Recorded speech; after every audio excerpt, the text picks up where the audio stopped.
Acontece na cidade. Bem, ouvintes da Rádio Baruch, do portal baruchnews.com, Igor Yatsekio estreia Primavera Cega, solo autoficcional sobre a relação mãe-filho, que navega por lugares como homofobia, machismo, Alzheimer, amor e resistência. A temporada acontece na Associação Cultural Zona Franca, de 26 de abril a 12 de maio. E é com muito prazer que a gente recebe aqui na Baruch o Igor para falar sobre esse evento. Igor, bem-vindo à Baruch, tudo bom?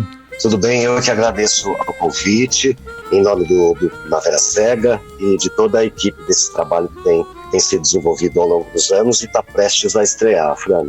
Igor, como é que foi então essa criação, esse processo todo de pesquisa, criação, até chegar nesse momento de trazer essa dramaturgia, né, e a tua atuação em palco?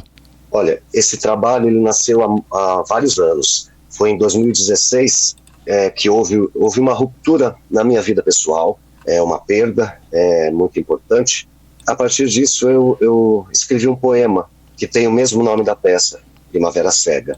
Foi uma maneira de sobreviver àquilo que estava se abatendo sobre a minha existência. Então eu comecei com esse poema e dele eu comecei a desenvolver textos contando um pouco dessa história entre mim e minha mãe, que era uma relação muito próxima, quase simbiótica, e isso foi ganhando corpo ao longo do tempo, até que começou a passar para outras pessoas.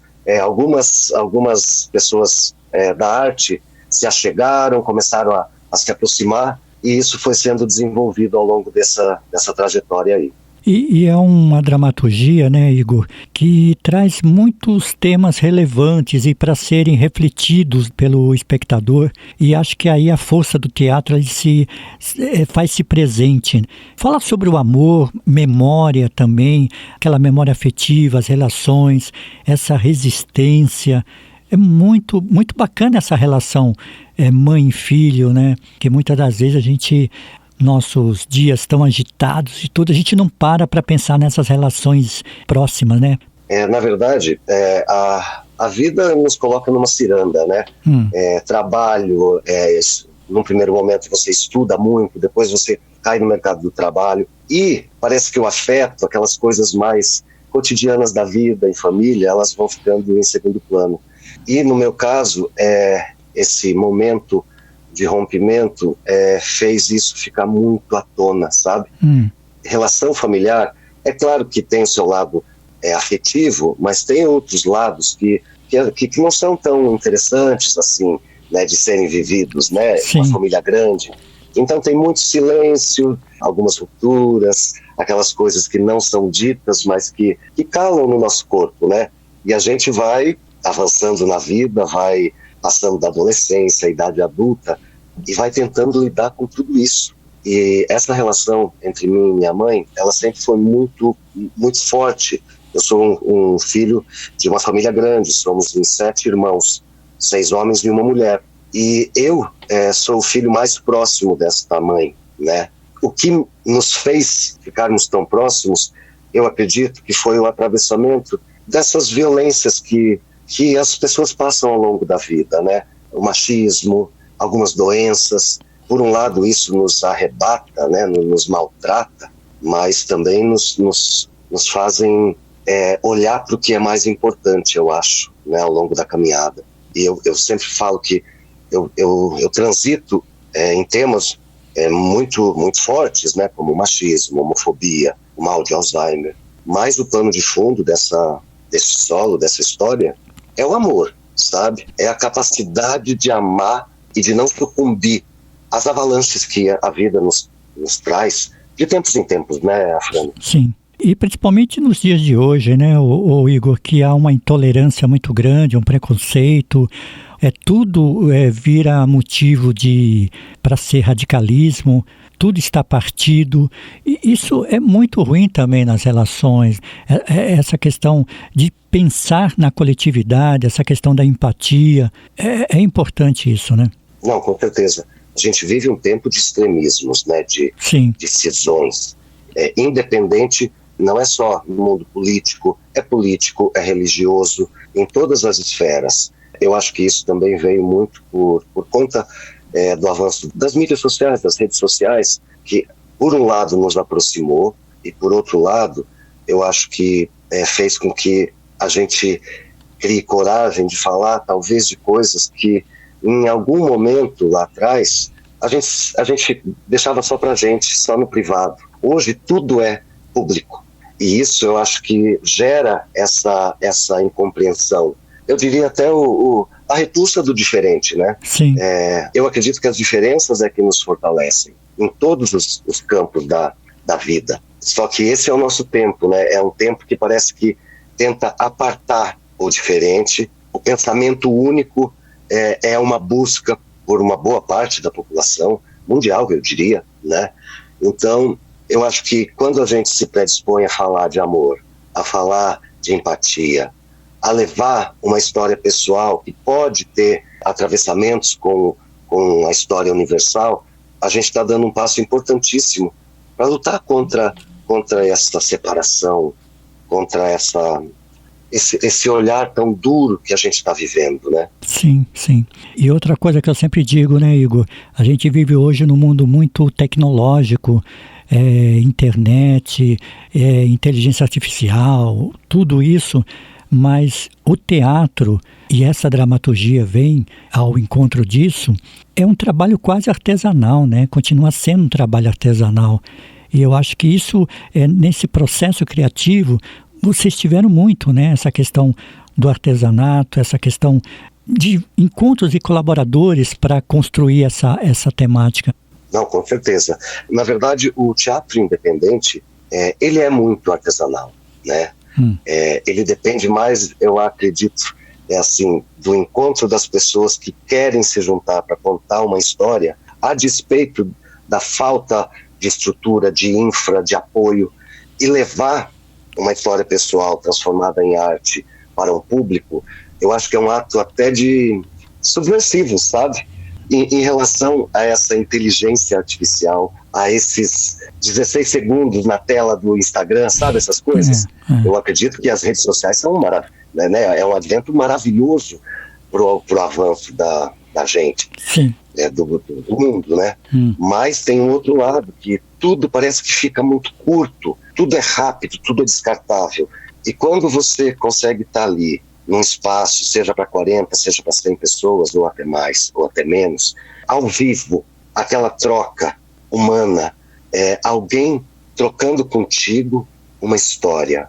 Você está contando, está ouvindo, ambos os lados estão recebendo vida naquele momento único. Eu acho que isso tem um poder imensurável e acredito que é por isso que o teatro nunca sucumbiu a nenhuma catástrofe, a nenhuma guerra, a nada. Sim. Então eu acho que esse é o grande poder que nós artistas temos nas mãos e é uma responsabilidade muito grande ter esse poder nas mãos. A gente tem que saber o que fazer, né? Então contar uma história é uma responsabilidade também, porque você está levando algo para o outro. Acho que é por aí que a gente tem que pensar também, né? Com certeza, né, Igor? E o rádio, né? Eu sou um homem de rádio, de comunicação, tem muito a ver também com essa questão da força do teatro, porque são veículos, linguagens que acabam chegando muito próximo das pessoas, justamente nesse sentido da interação, de você falar e a outra pessoa te ouvir e vice-versa, esse diálogo. No rádio não é como o teatro, né, que é ao vivo, mas o rádio ele cria essa imaginação, né, esse imaginário, você falando, e a pessoa do outro lado ela se sente acolhida. Eu acho que esse acolhimento nas relações ele é muito importante, por isso que tanto o teatro como o rádio tem essas características tão peculiares, intrínsecas, e que fazem deles, né, essa força, como você citou, né? Não, com certeza. Eu acredito que o rádio, ele é um companheiro das pessoas. Exatamente. E isso vem de décadas, né? Sim. Uma pessoa que está com um rádio ligado ali em alguma programação, ela não se sente só, acredito eu. E ali, ela recebe informação, ela recebe um aconchego, dependendo de cada programa que ela ouça. Então, tanto a rádio quanto outros equipamentos, né, outros meios de comunicação, eu acho que são fundamentais para o ser humano, para o nosso desenvolvimento mesmo, para o nosso entendimento e acho que para a gente se sentir pertencendo a algo, sabe? Sim. E a rádio, o rádio, mais do que outros meios de comunicação, ele tem, eu acredito que uma linguagem que aproxima demais as pessoas. É isso que é muito fantástico no rádio, essa capacidade de chegar a cada lugarzinho ali e ser recebido de uma forma única por cada ouvinte, né? Sim. Então, é fundamental. Acredito que o paralelo com o teatro, ele é muito verdadeiro nesse sentido. Com certeza. O Igor, vamos falar dessa equipe, né? Vamos falar, porque é um solo, né? Você está no palco, mas é sempre bom a gente citar que às vezes as pessoas vão assistir uma peça, tem o artista, né? Uma atriz no palco, mas tem toda uma equipe por trás, tem todo um suporte, porque o teatro é isso. O teatro não se faz sozinho. Queria que você falasse da direção, trilha sonora, figurino. Com certeza. Eu sempre falo que esse solo é um solo acompanhado, sabe, Fred? É uma maneira carinhosa de contar sobre ele. Esse solo não estaria estreando se ele não estivesse sendo acompanhado há muito tempo por artistas muito generosos, afetuosos e cuidadosos, sabe?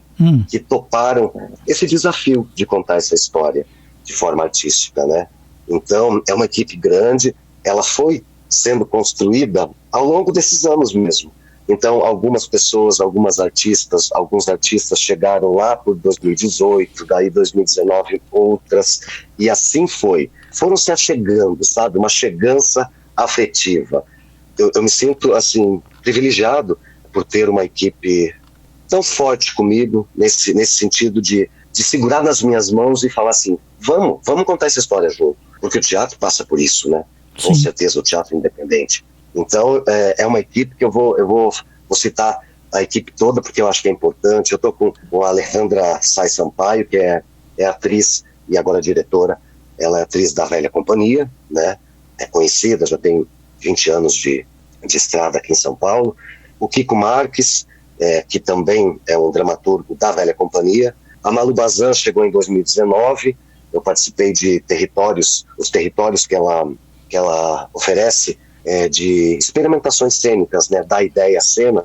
Eu passei por esses territórios de 4 meses, por 2 vezes, 2019 e 2023. E é um trabalho de imersão artística muito interessante. Então eu troquei, sob a orientação da Malu, o meu texto, as minhas impressões, com outras 10 artistas, outros artistas também, e isso só agrega no trabalho, né? Só aprofunda camadas de um trabalho em desenvolvimento. Então, a Malu, a Alejandra, que vem também da Zona Franca, essa associação cultural que existe desde 2017, ali na Bela Vista, e é uma diretora muito sensível e corajosa também. Eu estou muito bem amparado com as minhas 2 diretoras. Elas dizem que foi um encontro muito bacana que eu fiz, juntar essas 2 potências artísticas nesse solo. E aí, ao longo desse processo, no meio da pandemia, entrou o Deiry Maués, que ele é jornalista, dramaturgo, então veio somar com a colaboração, a provocação dramatúrgica. Tem a Adriana Dan na criação, no design de luz, que também é da Velha Companhia, é uma atriz que cria luz, de um olhar muito sensível para esse tipo de trabalho. Tem o Bruno Menegatti, que é da Zona Franca também, ele entra na trilha sonora, na concepção musical. Temos o Marcelo Leão, que entrou recentemente no figurino, e também em alguma coisa do cenário, na direção de arte. E, olha, a lista é longa, muitas pessoas. Tem o Nelson Cal, fotógrafo maravilhoso, que está comigo também. Felipe Faim, um menino jovem, que me ajuda nos vídeos, que está lá junto conosco. Então, olha, é bastante gente que se achegou e que está ali acreditando nesse espetáculo, a despeito de não ter muito apoio financeiro, porque a gente segue assim, né? A gente chama que é teatro de guerrilha, mas é desse jeito que muitos espetáculos têm sido levados à cena. Eu conto muito com a parceria desse espaço cultural que é a Zona Franca. Eu trabalho na Zona Franca em determinados momentos para ter a possibilidade de ensaiar lá, de estrear lá. Então é tudo uma grande troca artística e afetiva, sabe, Fernando? Sim. Esqueci de falar de uma pessoa importantíssima, que é a Cristina Cavalcante. Ela é atriz e design gráfica, né? Ela está morando em Portugal e ela se predispôs a estar conosco. Então toda a identidade visual está nas mãos dessa pessoa muito zelosa no que faz, muito de olhar muito apurado. Tem assessoria da Pombo Correio também, então é muito parceiro, sabe? É muita gente, e tem o apoio cultural de um espaço chamado The Dog Resort, que é uma creche para cães, que é de uma amiga minha. Então, assim, temos apoios amistosos, afetivos, e é assim que a gente está seguindo, sabe, Afrânio? Sim, com certeza, né, ô Igor? A temporada, então, vocês começam a partir do dia 26 de abril e vai até quando? Passa os dias, horários, ingressos também. Olha, Afrânio, a gente estreia agora dia 26 de abril, que é um sábado, às 8 da noite. Para a estreia, os ingressos já estão esgotados, porque são poucos lugares. É um espaço intimista, então são 40 lugares, então são sábados, domingos e segundas. São, a priori, 3 finais de semana. Sábado às 20, domingo às 18 e segunda às 20 horas. Então será este final de semana 26, 27 e 28, aí em maio 3, 4 e 5 e 10, 11 e 12.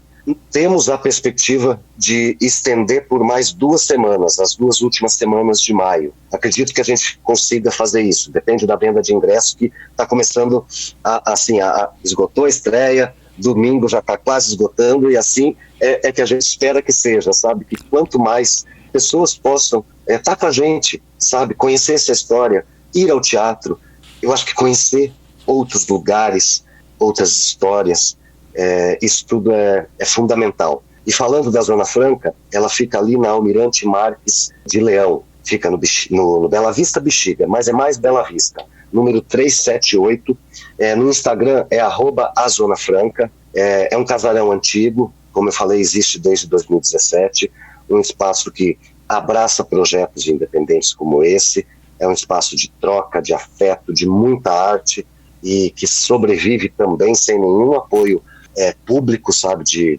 financiamento ou edital público. Então é importante mencionar essas coisas, né, nesses nossos tempos de tanta escassez também na área da arte, né? Com certeza, né, Igor? E eu gosto muito de trazer essas informações para o ouvinte da Baruch, porque eu sempre preservo aqui também a informação de qualidade. E nada melhor do que vocês que estão ali no dia a dia, fazendo cultura, produzindo arte, melhor do que vocês para falar sobre as dificuldades. A gente sabe como é difícil quando você tenta desenvolver projetos na área da educação e cultura nesse país, porque realmente não há um incentivo, às vezes, até um reconhecimento. E até aproveitando esse gancho, queria até perguntar para você, trazer a tua reflexão para o nosso ouvinte a respeito disso, né? A importância da cultura no dia a dia das pessoas, que às vezes as pessoas não se deparam também, não param para pensar nisso. E também a questão da valorização dos artistas, porque muitas pessoas não veem o artista como um profissional, como outro qualquer. E isso dificulta muito. Isso vem de longa data, né? Sim. De muitas décadas. Eu acredito que tem melhorado, por um lado, e por outro lado tem piorado. De uns tempos para cá, o artista ele tem sido, de uma certa forma, bombardeado, sabe? Tem esse estigma de o artista não trabalha muito, né? Que é pelo contrário, o artista trabalha e muito para conseguir transformar a vida em arte. Nesse país, a gente tem um grande problema, que é a desvalorização, não só do artista, quanto da educação também, porque justamente por não entenderem que a arte está em quase tudo da vida. Quando você está em casa ouvindo uma música, você está consumindo arte. Quando você está lendo uma revista, você está consumindo arte, né, jornalismo, informação, cultura. Se você está no cinema, você está consumindo arte. A televisão que você recebe, que parece que é gratuito, mas não é, né? Você está consumindo arte. E quem faz essa arte? São os artistas, esses anônimos, muitas das vezes, né? Porque o grosso da arte é feito por anônimos, né? Então, eu acho que aqui no Brasil há que se ter um trabalho de valorização da classe artística, sabe? Mas isso, acredito que tinha que começar lá na escola, lá no ensino básico, sabe? Valorizar, ter aulas mesmo de arte, de teatro, de todos os tipos de arte, para que se crie uma cultura que valorize essa arte. Porque se eu não conheço de onde vem, como ela é feita, é difícil que eu reconheça que eu estou consumindo aquilo. Então eu acho que falta isso. A gente não pode depender só das esferas governamentais para isso. Eu acho que essa conscientização também passa pela gente, sabe? Conversar com o nosso vizinho. Por exemplo, aqui no prédio, eu consegui colocar, é um prédio que tem 2 torres, e tem aquela mídia no elevador, né? Sim. Aí eu falei com a síndica, falei, olha, tem jeito, que seja uma semana, sem cobrar. E ela liberou isso. E isso é uma forma de falar para as pessoas, olha, gente, não é que eu estou com sono. Olha, tem arte sendo feita, vocês podem ir lá. Assim como tem essa peça, tem outras. Essa, ela tem um valor, é quase simbólico de ingresso, porque é 25 a meia e 50 a inteira. Não é um ingresso altíssimo, mas eu entendo que também é difícil para muita gente, que seja pagar a meia. Mas a gente vive numa cidade que tem muitas peças gratuitas, né, Afrânio? E a maioria das pessoas não sabe que existe todo esse aparato de cultura para que eles usufruam, eles consumam, é para a população. Então, falta essa conscientização que tem que partir da esfera pública, da esfera privada, das grandes empresas. E eu acredito que, é claro, é difícil uma grande empresa apoiar um projeto de teatro independente, um projeto artístico independente, onde o ator, ou seja lá quem que esteja na ficha técnica, não tem uma dimensão como uma Globo, você me entende? Mas é importante que isso comece a ser revertido.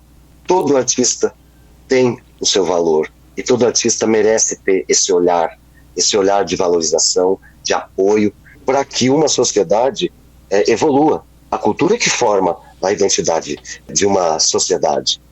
Eu penso que a gente tem um caminho longo a percorrer, mas acredito que a gente esteja fazendo a nossa parte de alguma forma, sabe? Eu, você e tanta gente bacana, seja na comunicação, seja nas artes, para levar o seu conteúdo, as suas verdades, para o maior número de pessoas, sabe? Exatamente. E dialogar com essas pessoas, que é muito importante.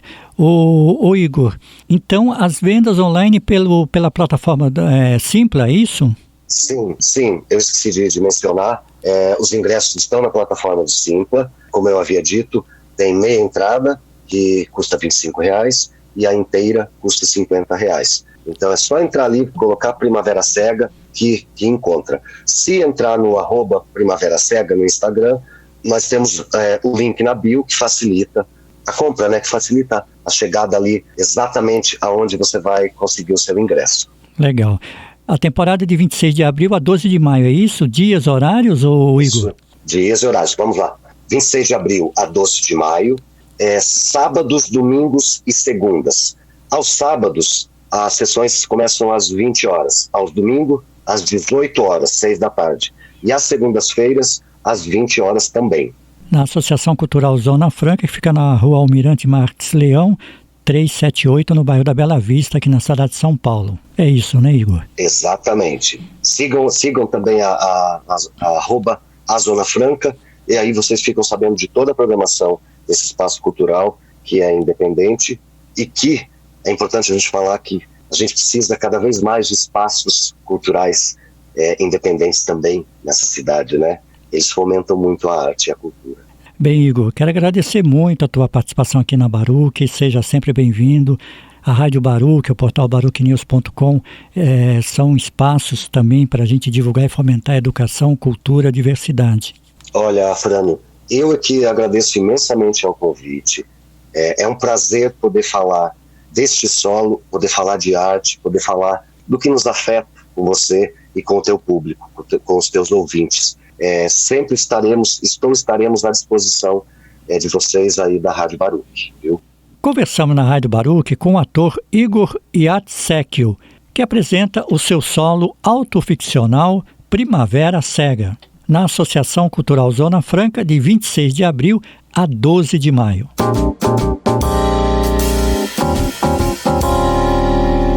Acontece na cidade.